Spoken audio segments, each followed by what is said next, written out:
Excuse me sir, ఏం తప్పు చేసావు? అంటే లోపలికి రావాలా అని. అప్పుడు మే కమిని కదా అడగాలి. మీరు ఏదో పనిలో ఉన్నారు కదా, డిస్టర్బ్ అవుతుంది అని. అప్పుడు అస్సలు రాకూడదు.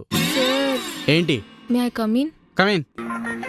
ఈ ముక్కేదో ముందే అడగచ్చు కదా, ఇంత టైం వేస్ట్ ఉండేది కాదు కదా. అయినా మీ ఆడాలంటేనే టైం వేస్ట్, మీ వల్ల అందరికీ టైం వేస్ట్. చా, నా వల్ల డిస్టర్బ్ అవుతాం, వెరీ సారీ సార్. ఇదే మీ ఆడాలతో వచ్చిన ప్రాబ్లం. సారీలు చెప్పి కన్విన్స్ చేస్తారు, శారీలు కట్టి కమిట్ చేసి మా మగవాళ్ళ జీవితాలతో ఆడుకుంటారు. సార్, వర్క్ గురించి ఎక్స్ప్లెయిన్ చేస్తానన్నారు కదా. వర్క్ తర్వాత ఫస్ట్ ఆఫీస్కి నార్మల్ డ్రెస్లో రావాలి. Saris not allowed. పర్ఫ్యూమ్లు, బాడీ స్ప్రేలు వాన్నే వాడకూడదు. హై హీల్స్ అస్సలు వేయకూడదు. మీకు లంచ్ బ్రేక్ ఓన్లీ 10 minutes మాత్రమే. అంతకంటే ఎక్కువ ఇస్తే మీరు ఈ కంపెనీని సర్వనాశనం చేస్తారు.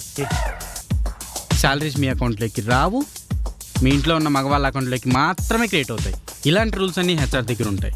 నీకు ఇష్టమైతే సైన్ చేసి వర్క్ చేసుకో, otherwise resign it and go.